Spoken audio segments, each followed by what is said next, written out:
नमस्कार दोस्तों, मैं मैथ्स मित्र जयपाल सिंह राठौड़ हमारे ऑनलाइन एजुकेशन प्लेटफॉर्म पर आप सभी का स्वागत करता हूं। आई होप कि सब लोगों तक नोटिफिकेशन पहुंच गया होगा। बहुत सारे बच्चों का मैसेज आता है कि सर नोटिफिकेशन नहीं आते हैं, ठीक है ना। तो भैया देखो, नोटिफिकेशन आते हैं, थोड़ा समय लग जाता है चीज़ों को इस्टेब्लिश होने में। नया चैनल है यूट्यूब पे, नए नए लोगों को ऐसे ही ट्रीट करते हैं यूट्यूब वाले, है ना। चलिए पहले मैं देखूँ ज़रा कैसा क्या चल रहा है ना। चंद्रकांत जी good morning, Manisha Sharma ji good morning, Arvind Kumar ji good morning. चलिए एक बार हम क्लास शुरू कर देते हैं, फिर हम आगे सबसे बातचीत और करेंगे। क्या हमारा सवाल देखिए ज़रा ध्यान से। टाइप 9 है, खर्च में परिवर्तन वाले सवाल।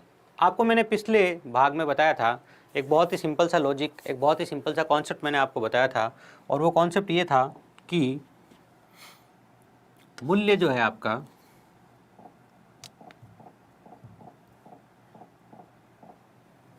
ये लीजिए, ये जो आपका मूल्य है, इस मूल्य को यदि आप खपत से गुणा करेंगे तो कुल खर्च आ जाएगा। मैंने एक उदाहरण भी दिया था आपका कि मान लीजिए 20 रुपये प्रति किलो वाले 5 किलो टमाटर अगर आप लाते हो तो 100 रुपये खर्च होते हैं। यह है मूल्य, यह खपत, आपने दोनों गुणा किया तो खर्च आपके सामने आ गया। अभी तक हमने जो सवाल किए थे वो सवाल ऐसे थे जिसमें खर्च अपरिवर्तित रहे। सबसे पहले टाइप का सवाल हमने किया था जिसमें खर्च क्या था, खर्च अपरिवर्तित था, ठीक है।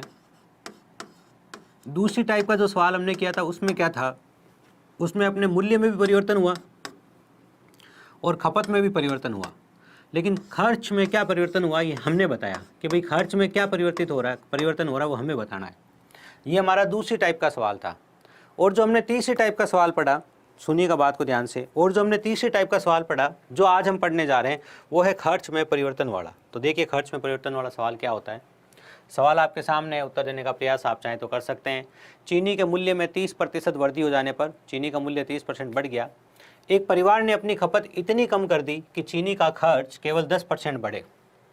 क्या हुआ, ध्यान से सुनिएगा कि भाई चीनी का मूल्य बढ़ गया 30%, चीनी की जो रेट थी, चीनी का जो मूल्य था वो 10% बढ़ गया, 30% बढ़ गया। इतना ज़्यादा मूल्य बढ़ गया। अब इनको अगर खपत को कम करना है, ठीक है ना, और खर्च को अपरिवर्तित रखना है, अगर इनको खर्च को अपरिवर्तित रखना है, जैसा पहले प्रश्न हम कर चुके हैं, तो इनको बहुत सारी खपत कम करनी पड़ेगी। इतनी खपत कम करना इस परिवार के लिए संभव नहीं है।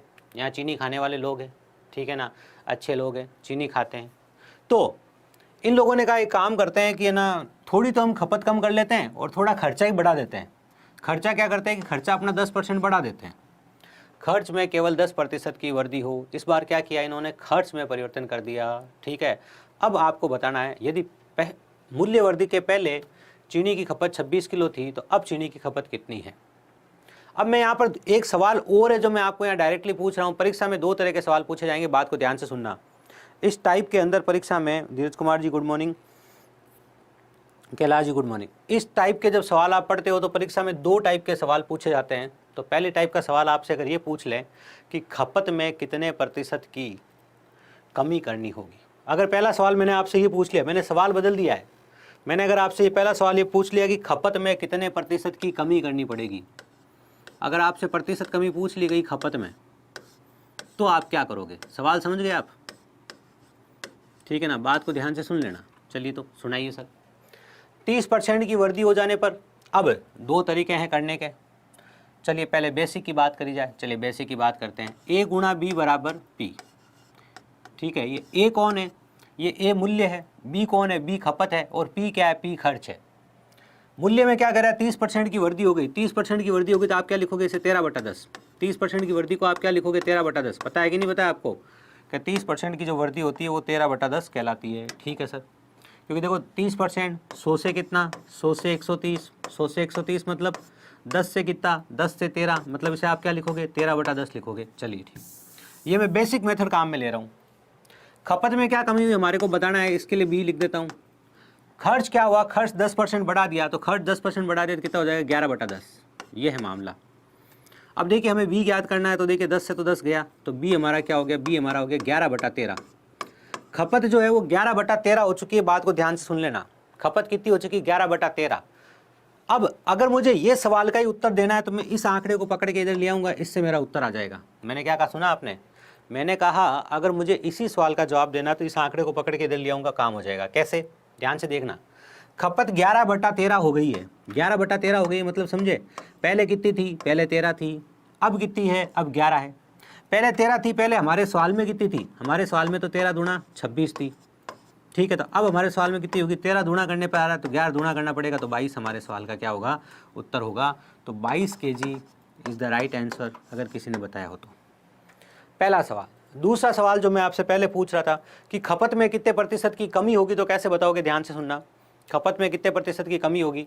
11/13 हो गई है, कोई चीज़ 11/13 हो गई, मतलब 13 से 11 हो गई है। 13 से 11 हो गई तो कमी कितने की हुई है? 2/11 की। तो 2/11 इंटू 100 करोगे तो ये जो आपका निकल जाएगा खपत में कमी का प्रतिशत। खपत में कमी का जो प्रतिशत है वो आपका ऐसे निकल जाएगा। ये कहानी है। आगे बात समझ में? बहुत सिंपल सी बात है, कोई डाउट की बात नहीं है, क्लियर। चलिए, रिंकू जी कह रहे हैं स्लो पढ़ाइए। हाँ, स्लो पढ़ा देंगे, थोड़ा सा आप बेसिक पकड़िएगा, थोड़ा स्लो पढ़ाने की कोशिश कर लेंगे। और बोलिए। 22 एक जने ने उत्तर दिया, बहुत अच्छे हैं। मनीष कुमार जी, जय हिंद। चलिए, अब मैं सवाल यही पकड़ रहा हूँ, ये मैंने इसे बेसिक से कराया। देखो, अब जो बच्चा मेरे से पहले से जुड़ा हुआ है उसको A × B = P पता होगा, इसे पिछली क्लास से जो जुड़ा हुआ है। अब जो नहीं जुड़ा हुआ है, ठीक है, अब इस सवाल के लिए एक ट्रिक बता रहा हूँ, उसको ध्यान से सुनिएगा आप। मैंने कहा मैं इस सवाल के लिए आपको एक ट्रिक बता रहा हूँ, उसको ध्यान से सुनिएगा। ट्रिक क्या है, देखिए ध्यान से।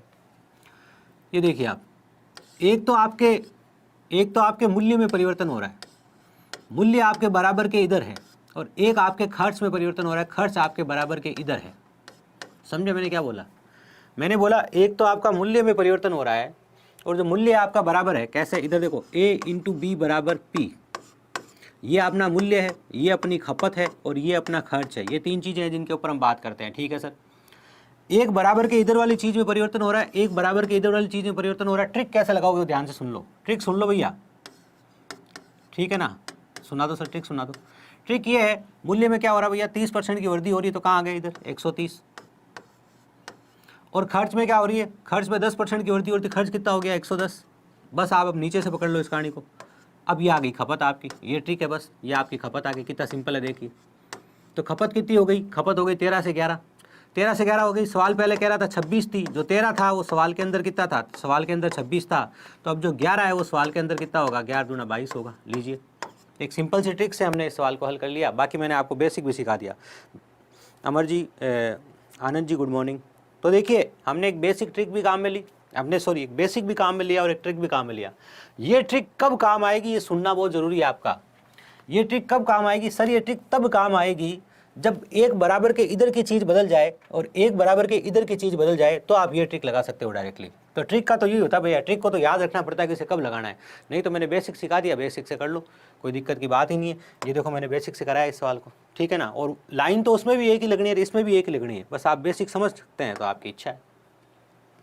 ऐसा ही एक और सवाल है। देखिए, हम हर टाइप का सवाल कवर कर रहे हैं। अगर आप समझ रहे हैं ना, तो ये एक तरह से आपका पेड कोर्स होता है ना, उसी की तरह है ये। हम हर टाइप का सवाल कवर कर रहे हैं, और इतने टाइप के सवाल करने के बाद अगर आप SSC GD की परीक्षा दोगे तो नो डाउट आपको 100% सफलता मिलेगी।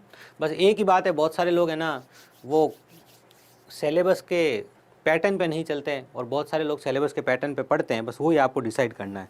फरीन जी, गुड मॉर्निंग। चलिए, चाय के मूल्य में 25% की कमी हो जाने पर एक दुकानदार ने अपनी खपत में इतनी वृद्धि कर दी कि चाय के खर्च में केवल 15% की कमी हो। चाय के खर्च में केवल 15% की कमी हो। यहाँ तो क्या हुआ, चाय के मूल्य में 25% की कमी हुई, कि भाई चाय का मूल्य कम हो गया 25%। तो सही हिसाब से देखा जाए तो खर्चा भी 25% कम हो जाना चाहिए था। अरे भाई, कोई चीज़ है, उसका भाव 25% कम हो गया तो उसका खर्चा भी 25% कम होना चाहिए। आप कोई चीज़ लाते हो अपने घर पे, कि सर मैं फिक्स एप्पल है, मैं तो इतनी एप्पल लाता हूँ, और उसका भाव 25% कम हो गया तो आपका खर्चा भी 25% कम होना चाहिए। लेकिन यहाँ पर हुआ क्या? भाव 25% खर्च कम हुआ है, लेकिन खर्चा 15% ही कम हुआ। क्यों? इन्होंने चाय ज़्यादा पीनी शुरू कर दी। कहो चाय सस्ती हो गई, पियो मस्त रहो। समझे आप? ये कहानी थी। अब इस कहानी में देखो, अभी जो ट्रिक सिखाई वो कैसे लगाओगे, ध्यान से देखो। ये 25% की कमी, ध्यान से सुनना, ये 25% की कमी किस में? मूल्य में। ये बराबर के इधर की चीज़ है, और ये खर्च बराबर के इधर की चीज़ है। बस अपने को यही तो ध्यान रखना है। ये प्रारंभिक और ये अंतिम। 25% की कमी हो गई 75 पे आ गए, अभी जो ट्रिक सिखाई थी उनके अनुसार। और 15% की कमी करनी है तो 85 पे आ गए, अभी ये जो ट्रिक सिखाई थी उसके अनुसार। 25 से 5 से काटें 15.75, 5 से काटे 17.85, 15 और 17 अनुपात है। अब क्या कह रहा है ये, यदि मूल्य में कमी के पहले चाय की खपत 30 किलो थी, यहाँ चाय की खपत 30 किलो थी, जहाँ हमारे 15 दिख रही है, भाई जो हमारे दिख रहा है 15 वो वहाँ क्या था 30 था, तो जो हमारे तो 17 दिख रहा है वो अब कितना होगा 17 × 34 था। तो अब खपत कितनी है, अब खपत 34 किलो है, ये आपके सवाल का जवाब है। अब खपत कितनी है 34 किलो, ये आपके सवाल का जवाब। 5 सेकंड का सोल्यूशन है, देख लीजिए ध्यान से। बेसिक से करते तो कैसे करते, बेसिक से करते तो ऐसे करते सर, A × B = P। ए कौन है, ए मूल्य है, मूल्य में क्या हुआ है 25% की कमी हुई है, 25% की कमी हुई तो कहाँ चले जाओगे 3/4 पे, क्योंकि आपको पता होना चाहिए, आपको पता होना चाहिए कि 25% को 1/4 बोलते हैं, 1/4 की कमी होती है तो 3/4 पे पहुंच जाते हैं। ठीक है, ये कितना हुआ, इसमें 15% की कमी हुई, 15% याद करो, 15% किसका गुणज है, 15% 5 का गुणज है, तो 15% की कमी 5 × 15 3/20, तो आगे 17/20। समझे कैसे, 15% क्या होता है, ये देखो ध्यान से, बात आई है तो समझो। 15%, 5 × 15 3/20 होता है, और 3/20 की कमी मतलब 20 में 3 की कमी, तो कहाँ पहुँच जाओगे, तो पहुँच जाओगे 17/20 पे। ये कहानी है, समझे आप, लीजिए अब इसको सॉल्व कीजिए आप। 4 × 4 4 × 5 20, ठीक है सर, और तो कुछ कट नहीं रहा है। b बराबर कितना हो गया 17/15, मतलब प्रारंभिक क्या था, प्रारंभिक 17 था, अंतिम क्या है, सॉरी 15 था, अंतिम क्या है, अंतिम 17 है। जो 15 था सवाल में कितना है 30, तो जो 17 है वो सवाल में कितना होगा 34। ये तो आपने बेसिक से बात को समझते हुए कर लिया। अगर आपने बेसिक से समझते किया ना तो आप बड़े से बड़े एग्जाम में चले जाओगे। ये जीडी के सवाल को आप एसएससी सीजीएल के सवाल में ले जाके भिड़ा दो और यही कॉन्सेप्ट लगा दो, कैसा भी सवाल हो जाए आपको टेंशन नहीं होने वाली है, ठीक है ना, ये बात समझ लीजिएगा। तो ये थे आपके 2 ऐसे सवाल जिसमें खर्च में परिवर्तन देखा गया। अब अगले सवाल की बात करी जाए, लीजिए क्या अगला सवाल। अब टाइप 10 पे आ गए हम। अभी तक तो हमने मूल्य के ऊपर बात करी थी। Bhagwati Raj ji good morning, Kailash ji good morning, Hanuman गटिक जी गुड मॉर्निंग, कैलाश जी जय हो, सूरज गौतम जी ने 34 उत्तर दिया पिछले सवाल का, बहुत ही अच्छे।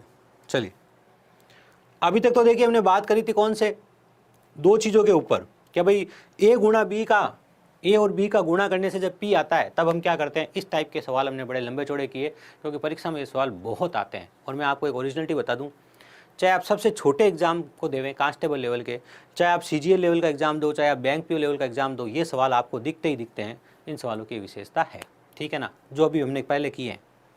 ये बहुत ही अच्छा सवाल, संख्या पे आधारित सवाल आ गया। एक संख्या को 20% बढ़ा दिया गया, परिणामी संख्या को 10% घटा दिया गया, तो संख्या पर क्या प्रभाव पड़ेगा। देखो संख्या वाला सवाल भी होता तो वैसा ही है, A और B वाला, लेकिन यहाँ A और B का काम अकेले ये संख्या ही करती है। ध्यान से समझ लेना, ये संख्या ही A का काम करती है, यही B का काम करती है। तो यहाँ पर क्या होता है, एक ली संख्या है, वहाँ पर 2 चीज़ें थी जिनको गुणा करने से तीसरी चीज़ आ रही थी। बेसिक कॉन्सेप्ट उसमें और इसमें समान तरीके से चलता है। क्या बोला मैंने, बेसिक कॉन्सेप्ट उसमें और इसमें समान तरीके से चलता है, बस ये सवाल का पैटर्न थोड़ा संख्या के ऊपर है। ये प्योर एक संख्या पे है और वो दो घटकों के ऊपर था। तो इसका उत्तर देने का प्रयास कीजिए जिन बंधुओं को बात समझ में आ गई है। ठीक है, मैं थोड़ा जल के लिए आवाज़ लगा देता हूँ, है ना।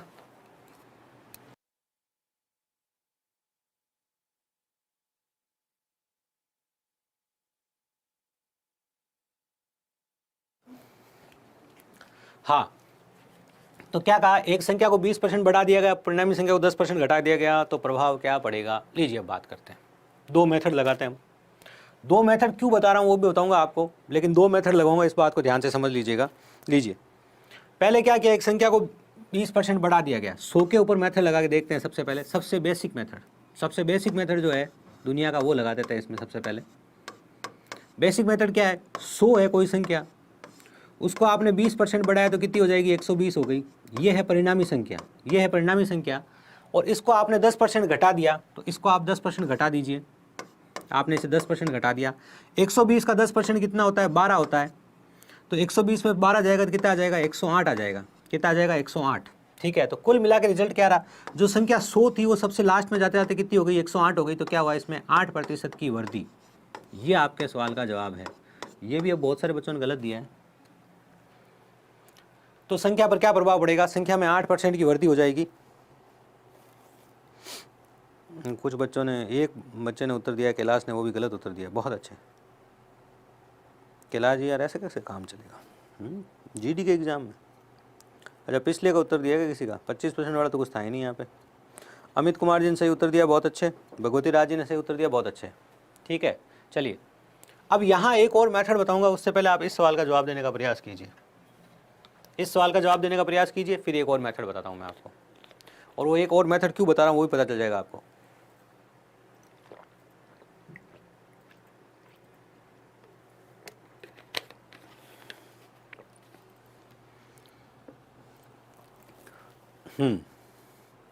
लीजिए फिर बात को सुनिएगा ध्यान से, वापस यहाँ आ जाते हैं। यहाँ एक और मेथड बता रहा हूँ आपको।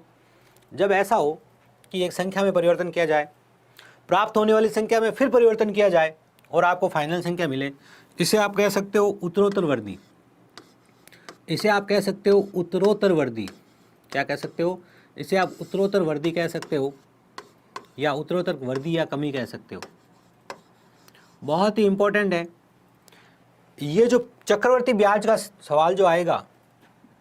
चक्रवर्ती ब्याज है, चक्रवर्ती ब्याज की आधी एक्सरसाइज इस कॉन्सेप्ट पे है। मैंने क्या कहा?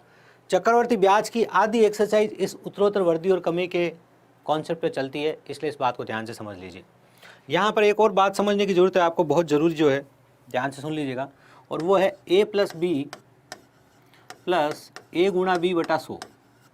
ये भी आप संख्या में परिवर्तन बता सकते हो। जब आपकी एक कोई संख्या है उसमें आप कोई परिवर्तन करो, फिर जो प्राप्त संख्या है उसमें आप और कोई परिवर्तन करो, चाहे आप बढ़ाओ चाहे आप घटाओ, और आपको परिणामी संख्या क्या प्राप्त हुई ऐसा पूछा जाए तो आप इस तरीके से भी उत्तर निकाल सकते हो। a + b a × b / 100।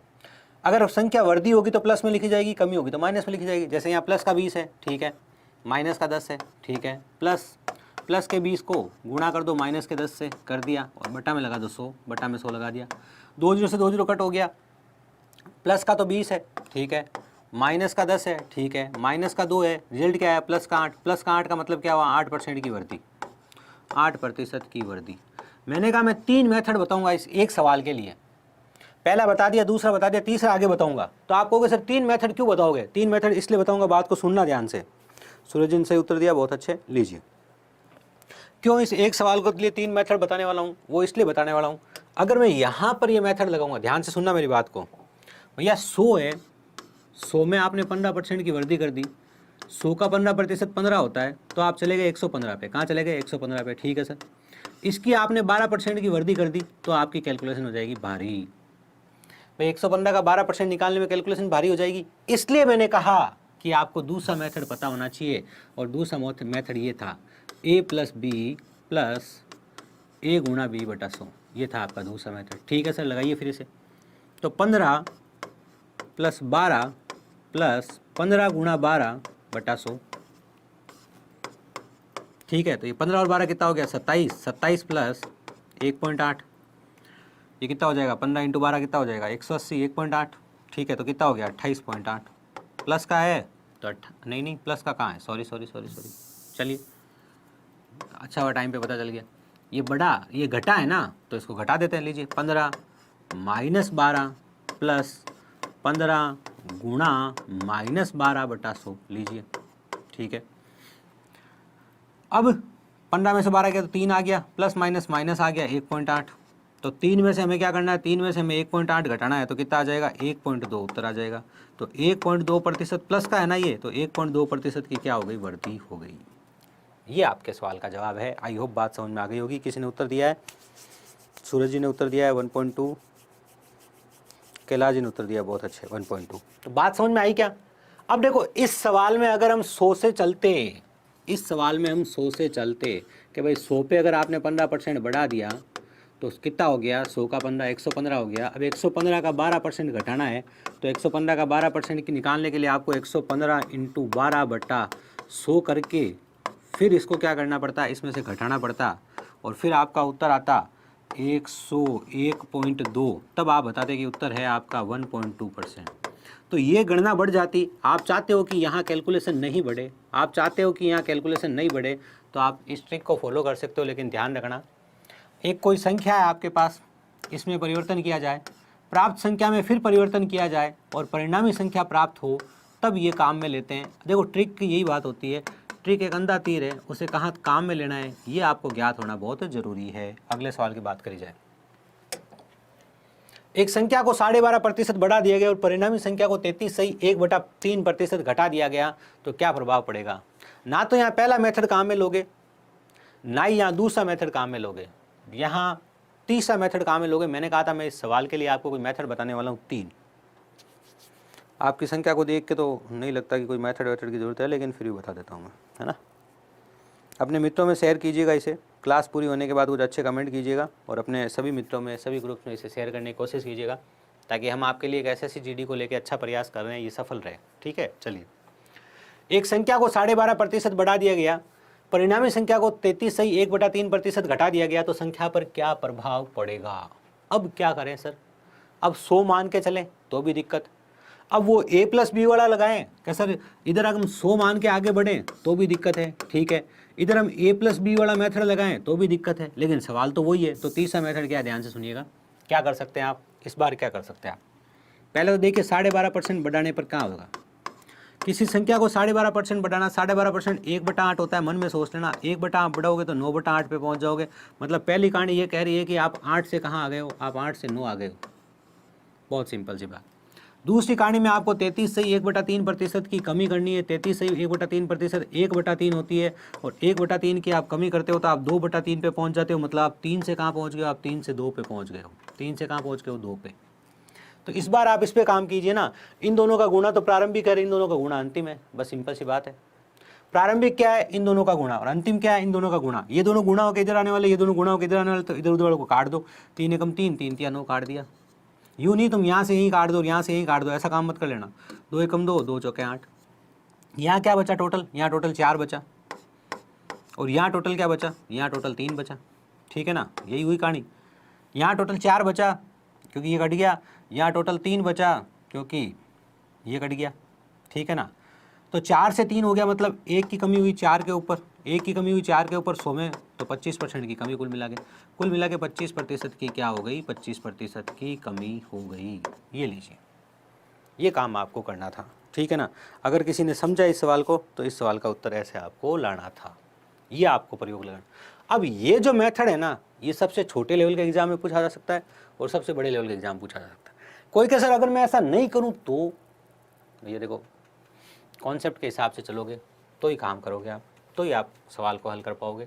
ठीक है, नहीं तो बहुत सारी गणना हो जाएगी। बाकी करने को तो आप क्या कर सकते थे, इसमें बट्टा में 8 आता है, ठीक है, और इसके बट्टा में 3 आता है, तो 8 या 24। अगर आप संख्या को प्रारंभिक रूप से 24 मान लो, माना कि संख्या 24 है। अरे सर 24 क्यों है, अरे भाई इसे 1/8 लिखते हो ना, हाँ।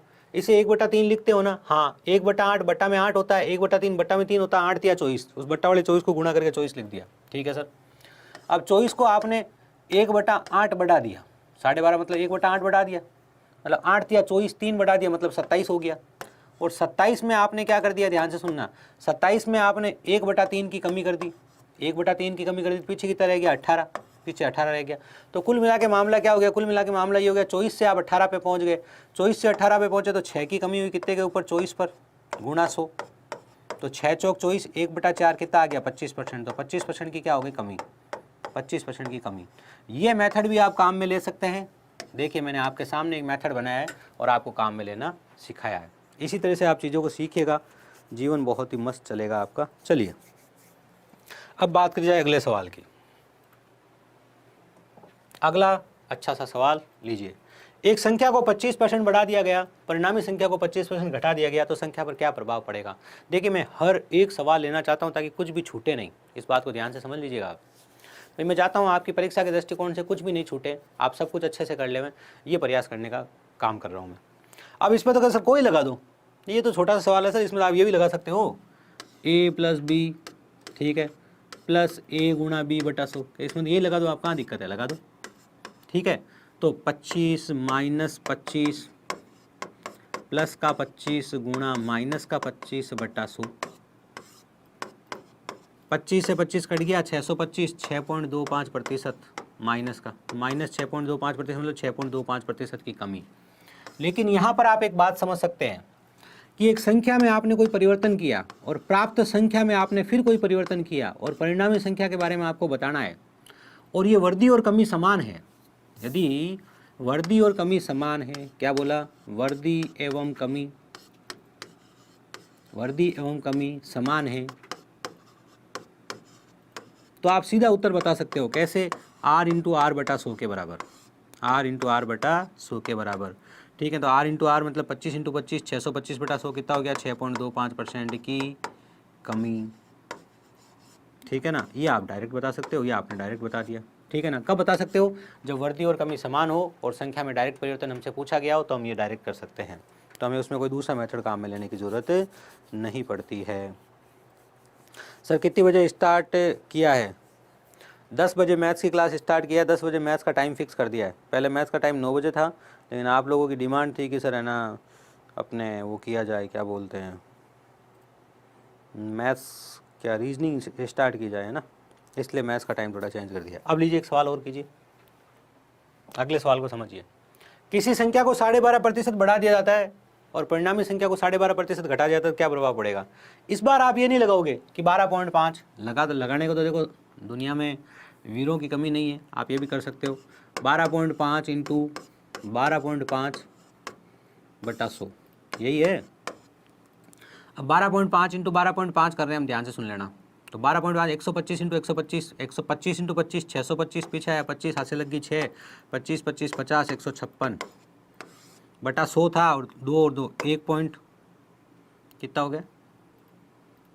1.56 1.5625% की कमी। लीजिए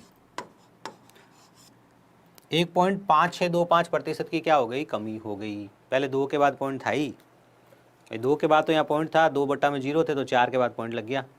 अब ये क्या हुआ, इसके लिए आप कैलकुलेशन ट्रिक्स देख लीजिएगा मेरे वाली, प्रचार तो मेरे ही करूँगा ना, कैलकुलेशन ट्रिक्स देख लेना मेरे वाली, तो आप ये काम इजीली इन दो संख्याओं का गुणा कर लोगे।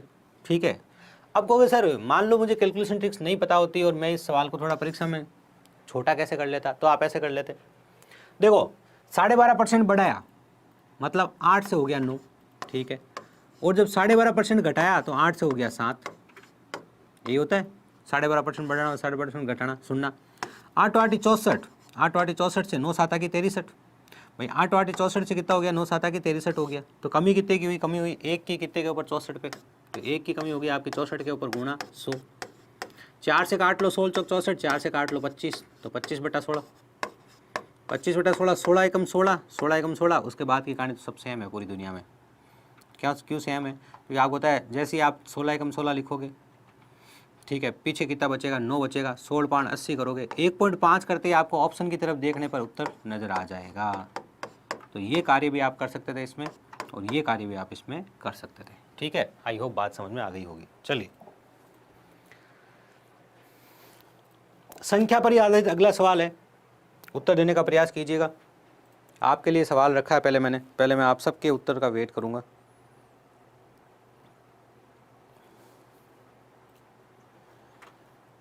लीजिए, आप सभी लोग उत्तर देने का प्रयास कीजिए अगले सवाल का। पहले मैं आपके उत्तर का वेट करता हूं, फिर मैं इसको समझाना शुरू करता हूं।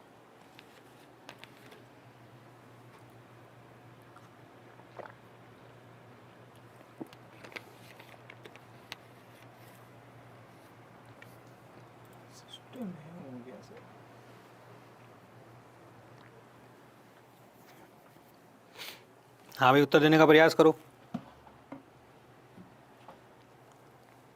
एक संख्या को 25% बढ़ाया गया तथा प्राप्त संख्या को कितने परसेंट घटाया जाए ताकि संख्या अपरिवर्तित रहे? 25 बोलोगे तो गड़बड़ हो जाएगी भाई, सीखा ही क्या फिर जीवन में इतने दिनों में? कैलाश जी ऐसा कैसे भैया? ऐसा तो फिर एग्जाम में नहीं आ, कैसे पार होगी भैया?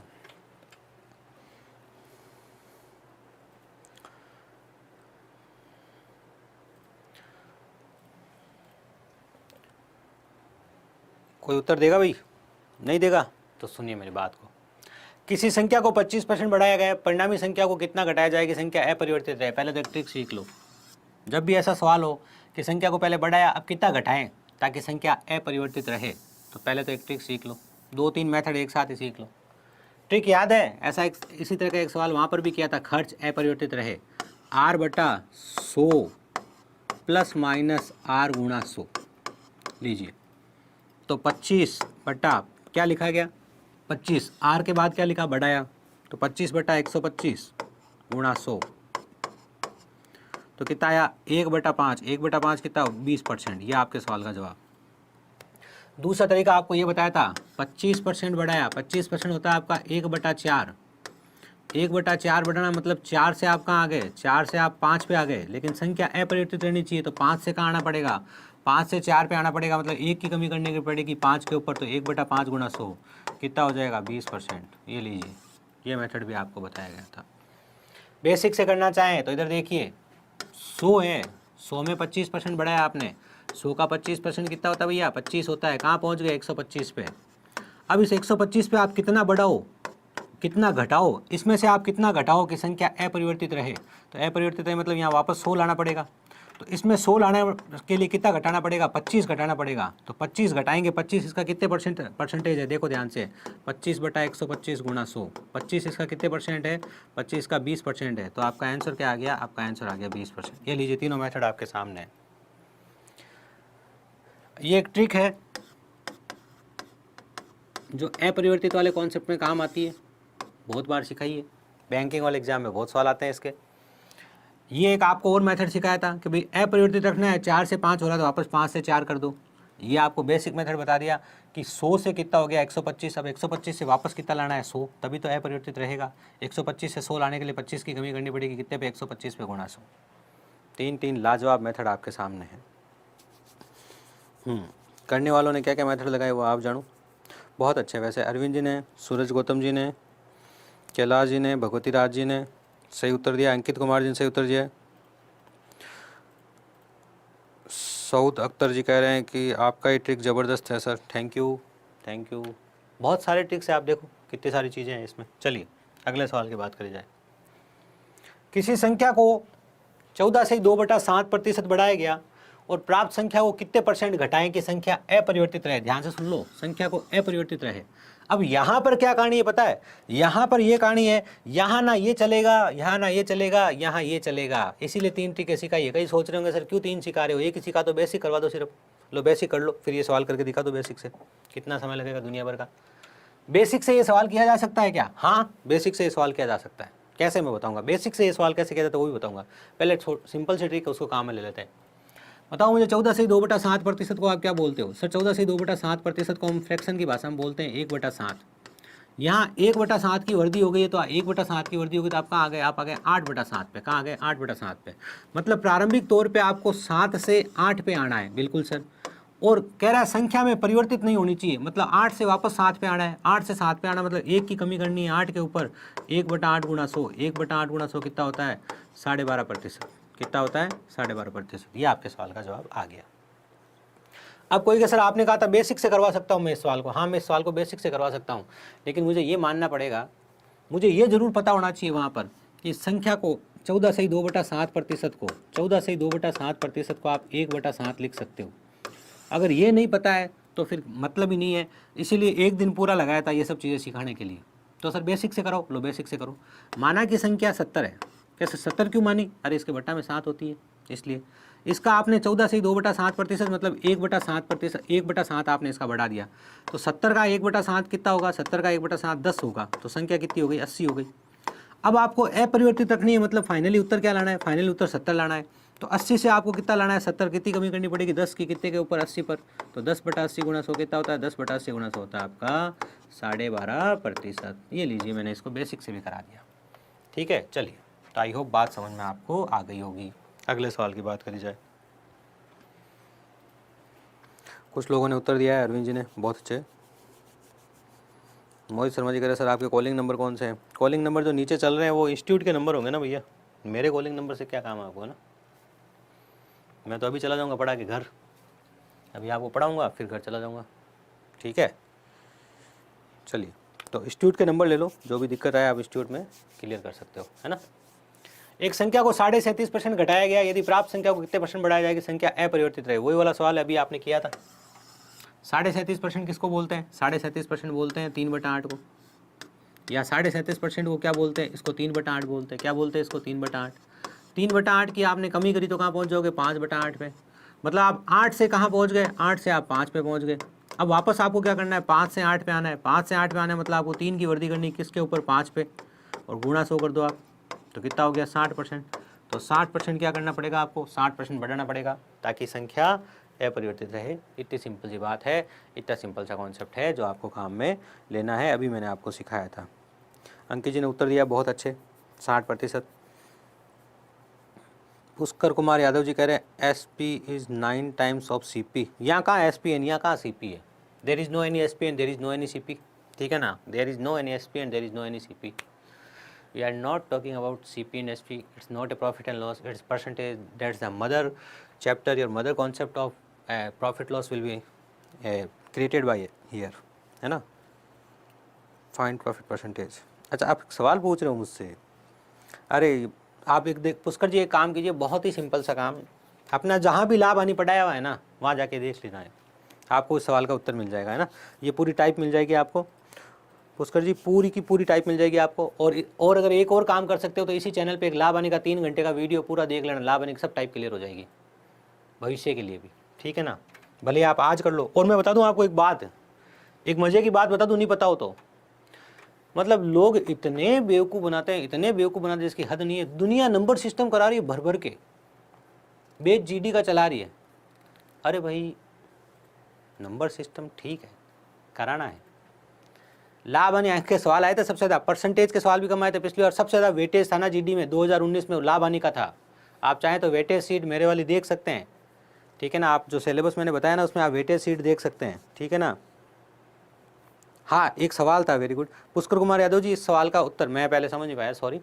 इस सवाल का उत्तर आपको मिल जाएगा। आप चाहें तो GD वाले लाभ हानि के क्लासेस देख लीजिए जो मैंने पहले पढ़ाई थी इससे, और आप चाहें तो 3 घंटे का लाभ हानि का वीडियो वो देख लीजिए और नोट्स बना लीजिए। एक ये बहुत ही बेसिक सवाल है। अगर आपने ये सवाल पूछा है इसका मतलब ये आपको बहुत कुछ पढ़ना बाकी है, लेकिन मैथ्स ऐसे पढ़िए कि एक बार जो चीज़ पढ़ ली ना वो क्लियर हो जाए। चलिए अगला सवाल हमारे सामने, 2 घटकों में परिवर्तन से कुल परिवर्तन, टाइप नंबर कितनी है? टाइप नंबर 9 है, सवाल नंबर 44 है। तो देख लो, हंगामा देख लो, टाइप नंबर 9 पे पहुँचे हो और सवाल नंबर 44 है। अभी तो टाइप 20 तक जाने वाली है लाभ हानि के, सॉरी परसेंटेज के अंदर, क्योंकि मैंने कहा था परसेंटेज अगर आप सीख जाओगे तो आप प्रॉफिट लॉस सीख जाओगे, आप डिस्काउंट सीख जाओगे, आप सरल ब्याज सीख जाओगे, आप चक्रवृद्धि ब्याज सीख जाओगे। लीजिए फिर, सर आप कहाँ से हो? हम राजस्थान से हैं और वैसे तो हम सब भारत से हैं, है ना? चलिए, किसी कार्यालय में स्टाफ का 40% महिलाएं हैं और 70% महिला स्टाफ और 50% पुरुष स्टाफ विवाहित है, तो कार्यालय में अविवाहित स्टाफ कितना प्रतिशत है? ये बताना है अपने को। ये सवाल है, बड़ा ही फेमस सवाल है, इंपॉर्टेंट सवाल है। GD हो, मतलब SSC हो, चाहे रेलवे हो, चाहे बैंकिंग हो, सभी तरह के एग्जाम्स में सवाल पूछा जाता है, तो बहुत ही महत्वपूर्ण सवाल है। किसी कार्यालय में, टाइप समझ गए होंगे, टाइप नंबर 9 था ये, अगर हमने कोई टाइप मिस नहीं करी तो टाइप नंबर 9 था ये, 7, 8, 9 आज के 30 टाइप, ठीक है। किसी कार्यालय में स्टाफ का 40% महिलाएं हैं, ठीक है, फीमेल कितनी है? 40%, ठीक है। इसका मतलब पुरुष कितने हो गए? मेल कितने हो गए? मेल हो गए 60%, सबसे पहली बात तो ये, ठीक है। 70% महिला स्टाफ विवाहित है, तो कितना अविवाहित है? 30%। क्यों? क्योंकि हमारे को तो अविवाहित पूछा है ना भाई, हमारे को पूछा क्या? अविवाहित पूछा। महिला स्टाफ कितना है? 40%, इसमें से 70% क्या है? विवाहित है, मतलब 40% अविवाहित है, सॉरी 30% अविवाहित है भाई, टोटल 100% होता है ना। बात को ध्यान सुन लो, 70% महिला स्टाफ, क्या कह रहे हैं? 70% महिला स्टाफ विवाहित है, इसका मतलब 30% महिला स्टाफ अविवाहित है, तो 40 का 30% कितना होगा? 12। लीजिए 40 का 30% निकाल लो, 40 का 30% निकाल दिया 12। और क्या कह रहे हैं? 50% पुरुष विवाहित है, इसका मतलब 50% पुरुष अविवाहित है, ठीक है ना? 50%, तो 60 का 50% कितना हो गया भैया? 30। तो टोटल अविवाहित कितने हैं? टोटल अविवाहित हो गए आपके 42। कितने हो गए? 42। कितने में से? 100 में से, और 100 में से तो परसेंटेज निकलता है, तो आपका उत्तर क्या हो गया? आपका उत्तर हो गया 42%, जो कि आपका उत्तर है C, ठीक है। किसने दिया है? बहुत सारे लोगों ने दिया है। चंद्रकांत जी थैंक यू। पुष्कर जी कह रहे हैं 42%, बहुत अच्छे। जीतू कुशवाहा जी कह रहे हैं सर आप बहुत अच्छा पढ़ाते हैं, थैंक यू जीतू जी। सूरज कुमार जी ने 42%, अंकित जी ने 42% और कैलाश जी ने 42% उत्तर दिया, बहुत अच्छे। चलिए बहुत ही अच्छे, अगले सवाल की बात करी जाए।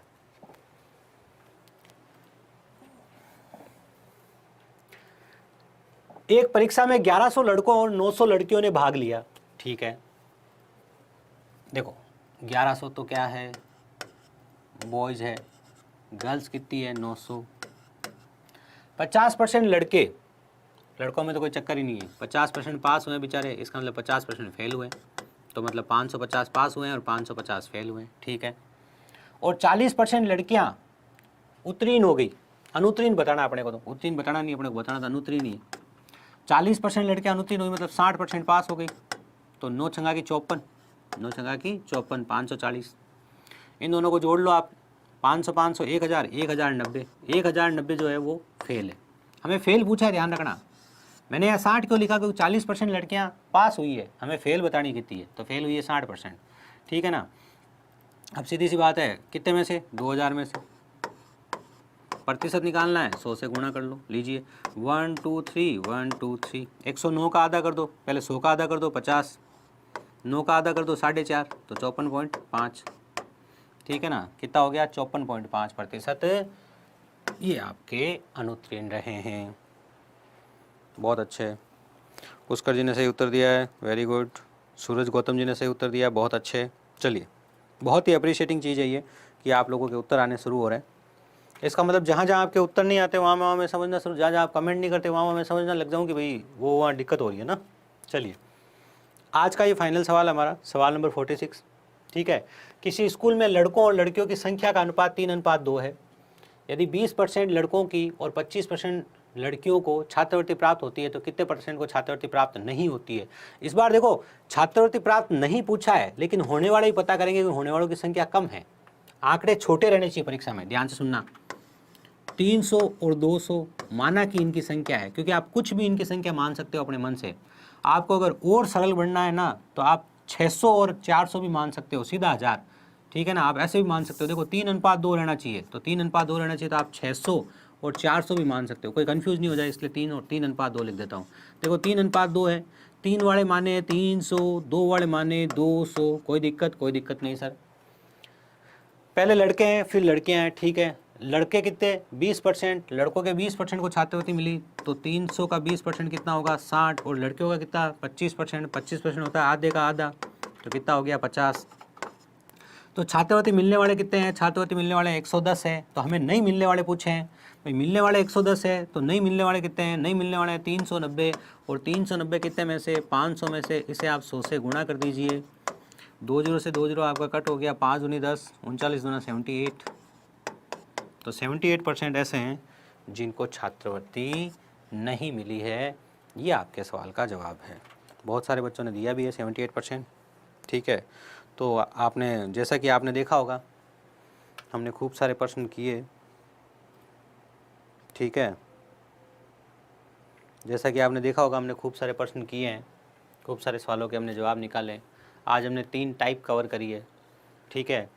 कितने नंबर सवाल से हम चले थे और कितने नंबर सवाल तक पहुँचे हैं, तो आई होप ये सब बातें आपको समझ में आ गई होगी। एक बहुत सिंपल सी बात बता दूँ, कुछ बच्चों को डाउट रहती है कि सर PDF कहाँ मिलेगी, ठीक है ना। कुछ बच्चों को डाउट रहती है PDF कहाँ मिलेगी, तो आपको पता ही है ना, आप एप्लीकेशन पे जा रहे हैं, बिल्कुल सर। वहाँ फ्री क्लासेज में जा रहे हैं, बिल्कुल सर। वहाँ आपको SSC GD जय हो बैच मिल जाएगा, SSC GD जय हो बैच, SSC GD जय हो बैच आपको मिल जाएगा, बिल्कुल मिल जाएगा सर। SSC GD जय हो बैच पे जाइए कि सर गए SSC GD जय हो बैच पर, अब आगे क्या करना है भाई। SSC GD जय हो बैच में गए, वहाँ पर आप क्लास में जाएंगे, टॉपिक पे जाएंगे, वहाँ क्लास का वीडियो है, वहाँ से आप वीडियो देखना चाहो तो वहाँ देख लो, वहाँ नहीं देखना चाहो तो यूट्यूब पे देख लो, कोई इशू नहीं है। इसके पास में PDF है, व्यू PDF लिखा हुआ है, इसके पास ही PDF है। उस PDF को देख के आप अपने नोट्स बना लो, उस PDF को आप चाहो तो अपने मोबाइल में सेव करके रख लो, ठीक है ना। एप्लीकेशन में वो अपने को ईजीली अवेलेबल है, ठीक है ना। तो आई होप बात आपको समझ में आ गई होगी। इसके अलावा वहाँ पे कुछ पेड कोर्सेज में भी कुछ कोर्सेज अवेलेबल है, जैसे रीजनिंग का कोर्स अभी अवेलेबल हो गया है, मैथ्स का होगा, हिंदी का, इंग्लिश का, GK का कॉम्बो, मैथ्स रीजनिंग का कॉम्बो, ऑल ओवर का कॉम्बो, वो सब चीज़ें, ठीक है ना। उनमें क्या विशेषताएं कि देखिए, बात को एक बार सुनिएगा ध्यान से। हिंदी की क्लास यूट्यूब पे भी हिंदी की क्लास जल्दी प्रीमियर शुरू हो जाएगा उसका, ठीक है ना। बाकी जो आपका पेड कोर्स है उसके पैटर्न को अगर आप थोड़ा सा समझना चाहें तो मैं बता देता हूँ, ठीक है। ऐसा नहीं है कि सर पैड कोर्स लेने से ही काम चलेगा, क्या कोई ज़रूरी नहीं है, अगर आपने खूब सारी पढ़ाई कर रखी है तो, ठीक है ना। लेकिन एक पैटर्न होता है, एक सिस्टमेटिक पढ़ाई होती है। वहाँ क्या है, सबसे पहले आपकी थ्योरी होगी। थ्योरी मतलब आपका कोई चैप्टर, ठीक है ना, चैप्टर पूरा होते ही फिर उसमें है चैप्टर का टेस्ट। चैप्टर पूरा होते ही क्या है उसमें, चैप्टर का टेस्ट है। चैप्टर पूरा हो गया, चैप्टर टेस्ट है, ठीक है। चैप्टर टेस्ट के बाद टॉपिक वाइज जिस टॉपिक का, मान लीजिए वहाँ जो टॉपिक पूरा हुआ उसी का फिर क्या होगा, उसकी के प्रीवियस ईयर क्वेश्चन मिल जाएंगे, previous year questions PYQs with solution, previous year questions मिल जाएंगे विद सॉल्यूशन, ठीक है ना, ठीक है सर, प्रीवियस क्वेश्चन मिल गए विद सॉल्यूशन। और उसके बाद अच्छा इसमें सॉल्यूशन क्या है, वीडियो सॉल्यूशन है और PDF भी है। चैप्टर टेस्ट का भी वीडियो सॉल्यूशन है और आप खुद चैप्टर का टेस्ट दे सकते हो, आप खुद चैप्टर टेस्ट दे सकते हो और सॉल्यूशन भी है। और उसके बाद सबसे लास्ट में मॉक टेस्ट है, उसके बाद सबसे लास्ट में क्या है, मॉक टेस्ट। लेकिन अभी क्या है, सब चीज़ें डल नहीं गई है, थोड़ी थोड़ी करके रोज़ चीज़ें अपडेट हो रही है और धीरे धीरे चीज़ें करके क्लियर हो जाएगी। SSC GD का फॉर्म भर दीजिए। PDF जो है आपको, आपके जो रोज़ क्लासरूम होती है उस क्लासरूम की PDF आपको एप्लीकेशन पे मिल जाएगी। वहाँ वो आपको फ्री ऑफ कॉस्ट मिल रही है ना भाई, आपको एप्लीकेशन के ऊपर अगर PDF मिल रही है, अपनी जो YouTube की क्लास है, जो आपकी YouTube की क्लास है, इसकी PDF जो आपको है क्लासरूम PDF, वो आपको एप्लीकेशन में मिल रही है ना फ्री। YouTube की क्लास की क्लासरूम PDF जो है वो आपको यहाँ फ्री मिल रही है, दिक्कत की बात ही नहीं है, ठीक है ना। बात समझ में आ गई, क्लियर है, कोई डाउट नहीं। हाँ, प्रीवियस ईयर क्वेश्चंस की PDF, प्रीवियस ईयर क्वेश्चंस की PDF वो भी आपको वहाँ मिल रही है, ठीक है ना, विगत वर्षों के प्रश्न पत्र लिखा हुआ है। तो ये सब चीज़ें आपको अवेलेबल है और इसके बारे में विस्तार से भी बात करेंगे जब थोड़ा मैटर अपडेट हो जाएगा, कुछ चीज़ें ज़्यादा आपके सामने आ जाएगी तब बात करेंगे। तो मिलते हैं आपसे कल के सेशन में।